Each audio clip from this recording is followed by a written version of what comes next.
alegran de verlo. Y a lo mejor se alegra alguien de verlo cuando uno ha regresado después de 15 años. ¿No? Yo no sé si mi yerno se alegraría de verme regresar el mes que viene y de 40 días otra vez, lo dejo en la ruina. ¿No? Quizás mi hija, porque no viene el papá, ella es media papera, ¿no? Quizás se alegre un poco, pero mi yerno, no sé si cantaría de amor, como dice allí, por mí, ¿no? Capaz que cantaría, pero así, ¿no? Afirmando un poco la billetera, porque en realidad le significamos un gasto. Ahora, lo cierto que dice allí, que Dios está en medio nuestro, que no solamente que Él no necesita palabras para demostrarnos que nos ama, pero además que Él canta por nosotros. Cuando lo ve venir hacia su voluntad, cuando Él ve que usted enfila hacia Él, cuando Él ve que usted se aproxima a su voluntad, se alegra su corazón cuando nosotros estamos en obediencia. O usted se alegra cuando usted le mandó a su hijo a hacer algo y ese hijo hizo exactamente lo contrario. Yo no creo que usted cante de alegría en su casa. ¡Oh, gloria! La mandé a mi hija a limpiar el baño y ella no lo quiso hacer. Usted no dice eso. Evidentemente su corazón se alegra y se regocija cuando usted ve obediencia. Pero en esta vida que Dios nos ofrece, yo lo quiero llevar a una situación real que está allí por el libro del Éxodo, en el capítulo 13, 14, por ahí. Hay una situación especialísima que creo que es parte de lo que nosotros estamos viviendo en este tiempo, y yo quisiera llevarlos hasta esa situación, y vamos a ver allí unas vueltas de Dios maravillosas que nos van a hacer a nosotros definitivamente pensar en la vida que hoy estamos viviendo. Busque por favor allí Éxodo capítulo 14. No pierda de vista por favor Sofonías capítulo 3, ¿no? Déjelo allí, como eso va a ser más o menos la frutillita de la torta, ¿no? Pero vamos allí a ver en Éxodo capítulo 14. Esta historia empieza más o menos por ahí por el versículo 18 del capítulo 13, pero vamos a... Y el pueblo de Dios clamaba, y el pueblo de Dios clamó por 400 años, y aparentemente no había ninguna resolución, no había ningún mover de Dios en cuanto a la respuesta que ellos necesitaban. Lejos de ser así, aun cuando no había ningún movimiento visible de la respuesta de Dios, lejos de allí había un hombre que estaba siendo preparado por Dios para la liberación de ese pueblo. Y este hombre era Moisés. Este Moisés que había entendido el mensaje de Dios, pero que había tomado su propia iniciativa y era tan torpe con las manos que ni siquiera fue capaz de esconder bien al egipcio que había matado. Siempre que nosotros hacemos algo por nuestra cuenta, nunca podemos tapar el error. Moisés tuvo problemas para tapar a un ejército. En esta problemática de los judíos, cuando Dios, usted conoce toda la historia, Dios usó a Moisés para ir delante del faraón, exponerse allí, declarar lo que Dios deseaba, más intenso, tenían que hacer la misma cantidad de adobe, pero tenían que ellos ir a buscar la paja, y ellos se cansaron y sintieron la opresión del faraón de Egipto sobre ellos. ¿Por qué sucedió esto? Simplemente porque Dios tenía que hacerlos entender, tenía que forzarlos a desear salir de ese lugar. Porque ellos estaban cómodos, estaban acostumbrados a vivir como esclavos. Se sucede esta situación, determina Dios, le dice, yo endureceré el corazón del faraón. Y yo en algún momento me dediqué a estudiar esta palabra, qué significaba endurecer el corazón del faraón, y no es más ni menos que Dios retirando su mano de la vida de él. Endurecer cuando la mano de Dios no está sobre ese. Salen, empiezan a buscar, empiezan a preparar, manda la Pascua, usted conoce la historia, manda la Pascua, come la Pascua vestido, con el vecino, ¿no es cierto?, preparado. Dios le dice, bueno, ve y anda a los vecinos y pide oro y pide joyas y pide todo lo que tengas porque ellos te lo van a dar. Estaba dándole una indemnización por los años de esclavitud. Dios estaba pensando que ese oro iba a ser utilizado para el arca del pacto, Pero los muchachos lo usaron para otra cosa. Lo cierto es que se hacen los preparativos, cada uno de ellos, hasta 2 meses, calculan algunos, debería haberle llevado la línea recta hasta la tierra de Canaán. Sin embargo, por la desobediencia de ellos, estuvieron dando vueltas 40 años. En esta escapatoria que recién están saliendo de Egipto, Dios en un determinado momento les dice: pega la vuelta, vuelvan por donde vienen, que es la situación que yo les quiero llevar ahora, vuelvan por donde vienen y acampen frente al mar. A un lado había un gran desierto, y al otro lado eran grandes montañas. Era lisa y llanamente, como yo titulé este mensaje, la calle sin salida. Estaban literalmente acorralados por los egipcios. Tenían la salida al mar, montañas y desierto, tenían que estar ahí en el medio. Pero ¿por qué razón Dios los hizo llevar hasta esa situación? ¿Por qué Dios los puso en un callejón sin salida? Un pueblo que supuestamente estaba eufórico, estaba con todas las pilas, como decimos ahora, estaban cargados de energía, habían visto la gloria de Jehová manifiesta en las plagas de Egipto. ¿Por qué Dios los ponía en esa situación? Porque Dios conocía la dureza del corazón del pueblo. Los lleva a una situación en donde tienen la necesidad de hacer lo que hicieron durante tantos años después. No se olvide que de noche una gran columna de fuego los guiaba, los calentaba y los alumbraba, y de día una gran nube, ¿no es cierto? Jehová mismo los llevaba y los protegía del sol. Caminaban de día y caminaban de noche. La ropa de ellos no se envejeció, parecían zapatos argentinos, no se gastaron nunca. ¿No? Así vio que el coro argentino es... Bueno, yo tengo zapatos chilenos ahora, pero bueno. ¿No? Caminaron por 40 años y ellos siempre tenían la necesidad de mirar hacia arriba. Si ellos sabían dónde querían ir, no tenían más que mirar de noche la columna de fuego donde estaba y caminar hasta allí. Y de día no tenían más que la necesidad de mirar dónde está la nube y caminar hasta allí. Siempre tenían la seguridad de ir donde Dios quería que fuera. ¿Cómo desearíamos nosotros los cristianos de hoy poder mirar dónde está la nube y caminar en esa dirección?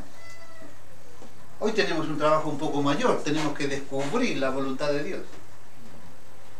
Pero yo soy de aquellos que creo que no es tanto el problema de descubrir la voluntad de Dios, como que realmente desear hacer la voluntad de Dios. ¿Necesitamos guía de Dios para saber que la Biblia dice no mentirás? No necesitamos. ¿Necesitamos guía de Dios para saber que no tenemos que desear a la mujer ajena? No necesitamos. La ley moral está claramente especificada y nosotros nos resistimos al ejercicio de ella. ¿Es verdad? Ahora, Dios les dice, tienes que mirar hacia arriba. Mira siempre hacia arriba, mira siempre donde Dios está. Tenían corazón de esclavos.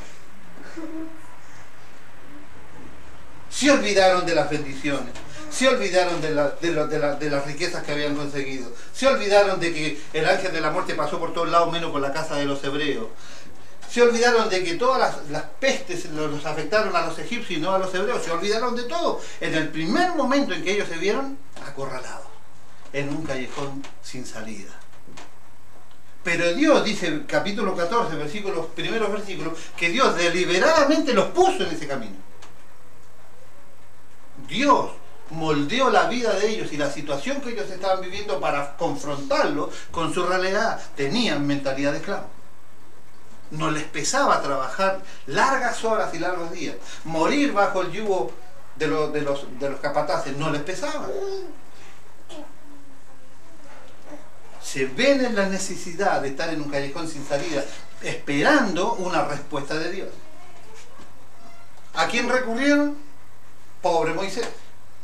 Siempre hay alguno que está al frente. ¿No? Y el que recibe los palos, el que recibe las críticas y el que recibe las presiones. Usted sabe que yo soy de aquellos que nunca quise ser pastor. Mi lema era este: yo soy maestro de la palabra y de ahí hago mi trabajo. El resto no es mi problema. Yo tenía otro plan. Y yo siempre que predico con este concepto. Dios no ha llamado a gente a estar en la banca. Yo creo que todas las personas de la iglesia en la iglesia, hablo de la Iglesia Universal, tenemos un trabajo que realizar. En algún momento usted se tiene que parar de la banca y mirar hacia arriba. En algún momento de la vida cristiana usted se va a confrontar con un callejón sin salida en donde usted tendrá que buscar la voluntad de Dios y esperar la resolución de Él.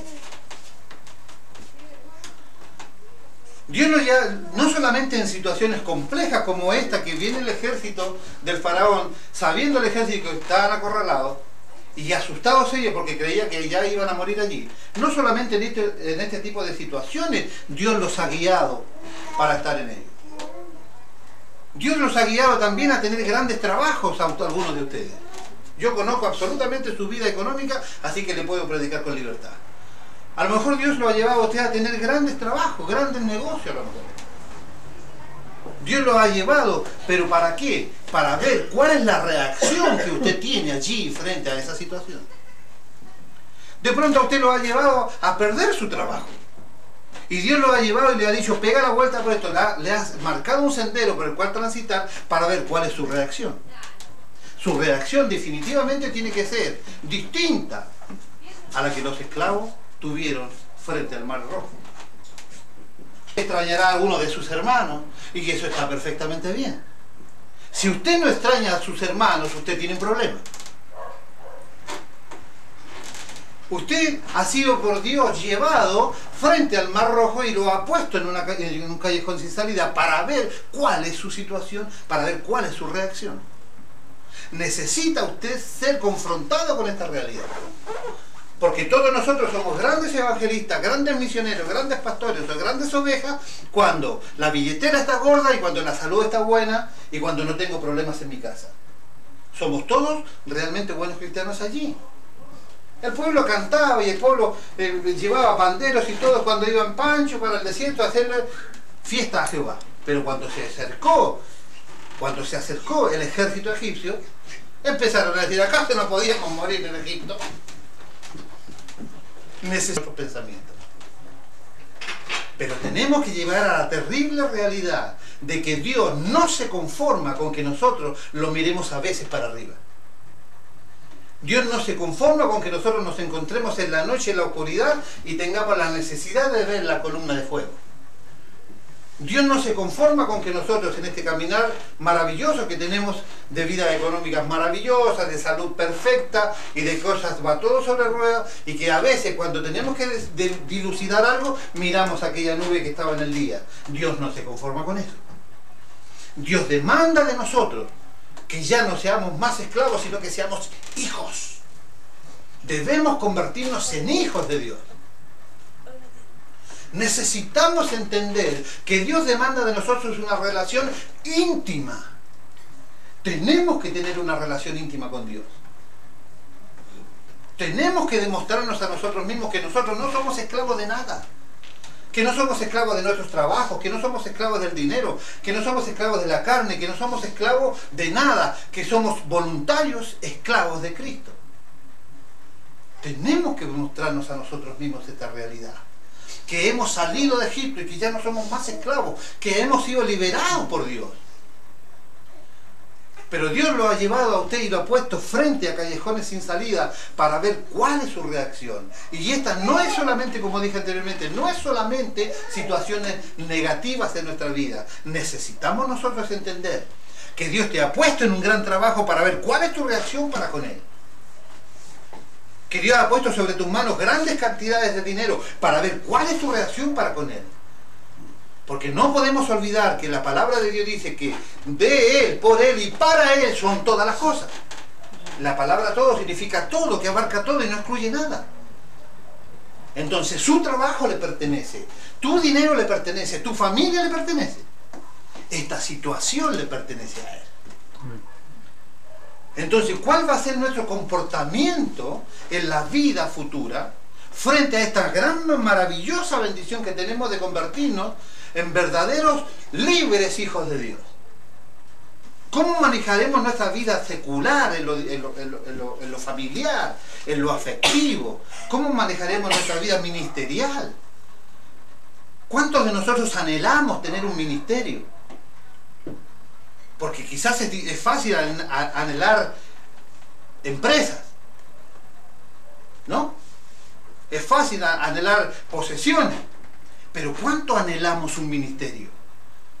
¿Quién ha orado diciéndole, Señor, yo quiero ser pastor? Aun cuando es una tarea terriblemente ingrata. Pero ¿quién quiere ser pastor? ¿Quién quiere ser pastor misionero? ¿Quién quiere ir a sufrir con los del sur, con los del norte, como yo comentábamos esta mañana, que allá en el Chaco argentino la gente se muere de hambre, siendo Argentina una gran nación que todo trabajo de ir a visitar a un pariente que hace mucho que no va y que Dios le ha puesto en su corazón al visitarlo? Porque nosotros pareciera que esperamos la columna de fuego, mirarla en el cielo y recién entender que debemos ir para allá. Olvidándonos que somos templo del Espíritu Santo, que el Espíritu Santo nos guía a toda verdad y a toda justicia. Y que cuando hay algo en su corazón, cuando usted está orando y viene un pensamiento, ya sea de pecado es para que usted pida perdón, y ya sea porque es de una persona es para que usted ore por ella. Quizá usted es el último instrumento en la vida de alguien para salvación. Lineamiento, hemos vivido por nuestras propias determinaciones. ¿Cuándo será el momento de Dios? De que empecemos a mirar por sus caminos, por sus necesidades y por sus obras. Para esto tenemos que convertirnos en verdaderos adoradores. Pero Dios los busca, como decíamos esta mañana, Dios busca los adoradores porque son escasos. Si fuesen abundantes los verdaderos adoradores, yo no tendría necesidad de buscar. Pero Dios anda buscando verdaderos adoradores que le adoren en espíritu y en verdad. Porque no están, porque cada vez son menores. Por Dios, Dios ha cerrado los caminos y lo ha puesto frente a este mar rojo. Este es su mar rojo. Usted tiene que saber pararse en el mar, golpear con la vara el mar rojo para que este mar se abra. Pero ¿sabe qué? Alguien tiene que hacerlo. Alguien tiene que ir en búsqueda de aquellos que se están perdiendo. Alguien tiene que ir en búsqueda de aquellos que están más ciegos que usted, porque usted ha entendido que la situación allí no servía más. Pero ¿y los otros? Los que ni siquiera no están aquí, pero tampoco están allí, están quedados, tendidos en su casa. Aquellos que se están enfriando, se está apagando esa llama de fe que podía haber crecido con el correr del tiempo. ¿Quién los va a ir a buscar? ¿Quién irá en pos de ellos? Ahora, usted dirá, ¿qué tiene que ver? Tienes que hacer una obra en este lugar. Tienen que plantar bandera de victoria. Tienen que entender que en esta vida no existen las casualidades, que es un plan de Dios perfectamente hilado para usted. Pero que no van a venir de otro lugar a hacer la obra. Que la gente del mundo no va a ir a buscar cristianos caídos, que somos nosotros los que tenemos que ir en pos de ellos. Y a veces, hermano mío, esto significa sacrificar cosas. Sacrificar tiempo de descanso. Quizás sacrificar dinero, porque es difícil. Es difícil mandar misioneros al mundo sin tener plata para llevarlos. Es difícil. ¿Por qué Dios te ha dado a ti la posibilidad de tener una vida espléndida? ¿Por qué Dios te ha dado la posibilidad de encontrarte frente a una gran empresa, a un gran negocio, o simplemente un buen pasar económico? No estoy diciendo que nada se lo regale, pero sí estoy diciendo que Dios te ha puesto en esta bendición. ¿Para qué Dios te ha dado lo que te ha dado? Dios no hace nunca nada de más y Dios no hace nunca nada de menos. Los querubines tienen 6 alas, 2 se cubren los pies, 2 se cubren el rostro porque no pueden soportar la gloria de Dios, y 2 alas para volar. No le hizo ni 5 ni 7, le hizo 6. Y Dios no te dio ni más ni menos de lo que te dio lo que Él quiso darte. ¿Para qué quiso darte? ¿Para guardarlo? ¿Para hacer ostentamiento de todo lo que tiene? ¿Por qué? Dios te la ha dado para algo. Pues encuéntrate frente a este mar rojo y descubre para qué. Hay mucha gente que podríamos mandar a las misiones. No tenemos dinero para ello. Canta por nosotros. ¿Cuántos hombres cantan por nosotros? Pues Jehová de los ejércitos, el Rey del cielo, canta por usted. A Dios se me han querido. Yo no fui nunca católico. Siempre fui, cuando lo más suave que fui ateo, ¿no? Comunista él. ¿Y sabe qué? A mí me mostraron, cuando empecé con esta historia, me querían mostrar un Dios que nunca se ríe, que no puede hacer una broma, ¿no? Y después descubrí en la palabra de Dios que dicen los salmos que Dios se ríe. Él se ríe de sus enemigos. Y después voy descubriendo a un Jesús que le gustaba poner apodos, ¿no? Bonaerge le decía a los hermanos hijos del trueno, tenían un carácter, como decimos en Argentina, un carácter repodrido. Y él le decía hijo del trueno. Renegado, le estaba diciendo. ¿No? A Cefas, ¿qué le dijo? Vamos a hablar del más Cefas, te llamas Pedro. ¿No? Y a Jacob, ¿qué le dijo? No, no te llamas más Jacob, vos te vas a llamar de aquí más Israel. Y Abraham le dijo, no, no te llamas más Abraham, te vas a llamar Abraham. ¿Por qué si este Dios tiene esas cositas, yo tengo que hacerme la idea de que eres un Dios amargado? Él canta, por usted canta. Cada vez que usted abra sofonías y se cruce, hágale una rayita ahí, un algo al 3:17, y cada vez que usted vea, regocíjese en su corazón porque Él canta por usted. Yo te hago un desafío, hermano. Que si hay cosas que todavía estamos renegando y estamos deseando volver atrás porque la situación es difícil, porque tu situación familiar es difícil, porque tu situación laboral es difícil, porque tu situación afectiva es difícil, porque hay cosas que tú crees que todavía están ahí y que son tan difíciles de llevar, pues piensa en el Señor Jesucristo, quien dejó la comodidad del cielo, dejó la gloria que los ángeles daban para venir a vivir aquí en este mundo lleno de mugre y vivir en santidad y morir por nosotros gratuitamente. Piensa. Pensemos que yo tengo una esposa a la cual debo disfrutar. Y que yo tengo unos hijos que tengo que disfrutar. Y que yo tengo una madre que tengo que disfrutar. Y que tengo una suegra que tengo que disfrutar y hoy estoy sufriendo porque mi suegro está realmente enfermo. Porque tengo la posibilidad de conocer a Dios y disfrutar de la palabra de Dios. Porque tengo el placer de disfrutar de mi nieto y verlo crecer maravilloso cada día. Porque puedo tener la hombría de agradecerle a mi yerno públicamente que estoy absoluta y eternamente agradecido por lo que él ha hecho por mí. Disfrutar de que somos hijos de Dios. ¿Cómo no disfrutar si Dios canta por mí? Si hay alguien que tiene los atributos propios de ser felices, somos los cristianos. Libres de pecado, libres del yugo de la esclavitud, libres de condenación. Ahora pues ninguna condenación hay para los que están en Cristo. ¿Cómo no ser felices? ¿Cómo no disfrutar de la familia? ¿Cómo no disfrutar de una madre grandota como él? ¿No? Mira cuando mi mamá tenga 70 largos. ¿Eh? Cuando digamos, mamá, ya, ¿cuántos cumpliste? No, ya los cumpliste todos. ¿No? ¿Cómo no disfrutar de esto? ¿Cómo no disfrutar de poder hacer una obra? Yo quisiera que el Señor me hubiese mandado a hacer una obra donde ya hay 20 de movida. ¿No? No es tan difícil.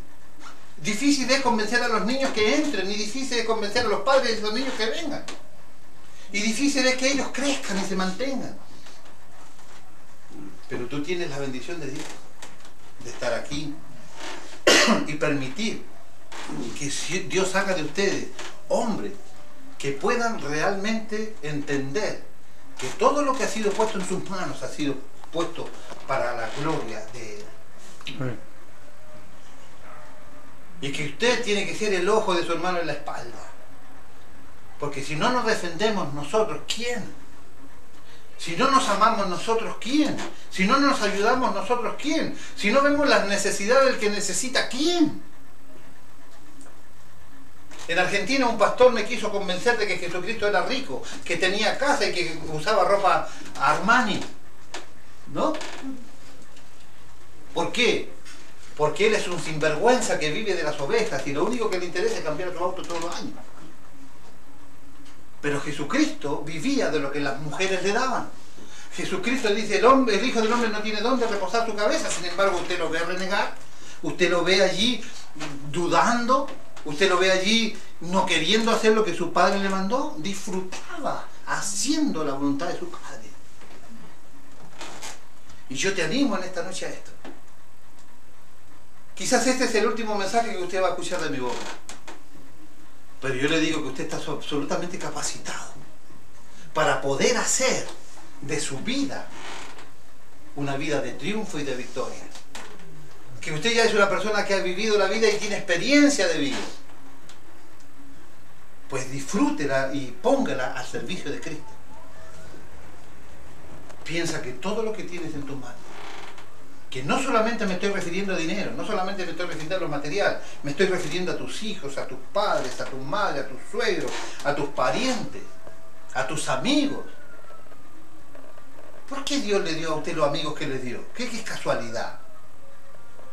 ¿Usted qué es casualidad que cada uno de ustedes viva en donde vive? Dios te ha puesto cerca de personas para que tú hagas un trabajo con ellos.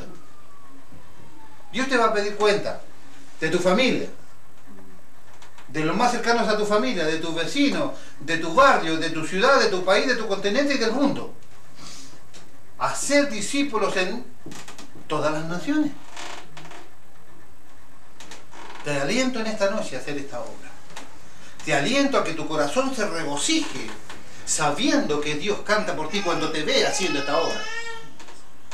Pues Dios te ama. Y tú tienes todo lo necesario para ser triunfador en Cristo. Todo. Revelación de la palabra, conocimiento de ella, la presencia del Espíritu Santo en tu vida, libre de condenación, libre de la esclavitud del diablo. ¡Libre! ¡Libre! Y vives en un país que te da libertad de poder cantar, zapatear y gritar el nombre de Cristo sin que te maten como lo hacen en otros países musulmanes, por ejemplo. Donde públicamente han degollado a nuestros hermanos. Hace poco tiempo los musulmanes degollaron en televisión a un predicar el nombre de Cristo. Entonces dejemos la comodidad, encontrémonos frente al mar. Actuemos en función de eso y escuchemos cómo Dios canta por ustedes. Que el Señor les bendiga. Muchas gracias por esta posibilidad que me ha dado de participar. Vuelvo a repetir lo que le dije el otro día, sin conocerme. Porque a lo mejor yo podía haber sido más malo de lo que soy. A lo mejor usted esperaría otra cosa, no sé, pero pues quizás podría haber resultado más malo. Se le dio la posibilidad a un peruano y dividió una iglesia. ¿O no? Entonces yo le doy gracias al Señor y a usted por haberme permitido participar de esta bendición. Por haber sido portador de este mensaje que usted ya se habrá dado cuenta que mi pasión es esto. Me agrada enseñar y predicar. Es mi pasión. No me canso. Yo les decía, avíseme porque si no yo lo tengo hasta las 4 de la tarde. Y me dijeron, bueno, te quedan 20. ¿No? Lo tengo grabado eso. Cosa que cuando yo le invito a predicar en Argentina le voy a decir, te quedan 15. Menos le voy a dar. Le voy a dar menos. ¿No? Y encima ya tengo 2 o 3 roperos, ¿no? El lito así en la puerta. Para que predicar 15 o 14 incluso. Hermanos, que el Señor los bendiga. Muchas gracias por esta posibilidad. Y deseo con todo mi corazón que yo la próxima vez, si vuelvo dentro de 13, 14 años más, esto esté en otro lugar, con otras características, y que usted permanezca, porque no se olvide que dice la palabra de Dios que salvo es aquel que encuentra la puerta y la pasa. Pero no se olvide que Jesucristo es la puerta. Pero la puerta tiene la particularidad de dejarlo pasar o de dejarlo fuera. La puerta lo puede dejar afuera. Piense en esto. Y póngase al servicio de su Dios y haga así, y usted va a sentir como Jehová canta por usted. Gracias.